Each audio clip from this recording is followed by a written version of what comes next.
2019లో చాలా success ఫార్ములాలను అనుసరించింది YCP. అప్పట్లో ఎన్నో రకాల ప్రయత్నాలు, పాటలు, నినాదాలు ఇలా ఒకటేంటి అన్ని రకాల యత్నాలతోనే సక్సెస్ సాధించింది ఆ పార్టీ. ముఖ్యంగా రావాలి జగన్ కావాలి జగన్ నినాదం ఒక ఊపు ఊపేసింది. 2024 ఎన్నికలకు వచ్చేసరికి మాత్రం ఇటువంటి నినాదాలు పనిచేయలేదు. ఫ్లాప్ షో మిగిలింది. అయితే తాజాగా జగన్ మావిగన్ రాజధాని ప్రతిపాదన చేసిన సంగతి తెలిసిందే. దీనిపై ఎన్నో రకాల విమర్శలు వచ్చాయి. కానీ వెనక్కి తగ్గే ఛాన్స్ లేదని జగన్ తేల్చి చెప్పారు.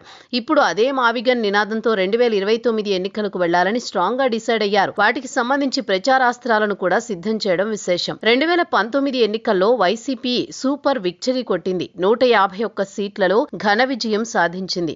ఆ సమయంలో రావాలి జగన్ కావాలి జగన్ నినాదం ఏపీలో మార్మ్రోగింది. ప్రజల నుంచి విపరీతమైన స్పందన.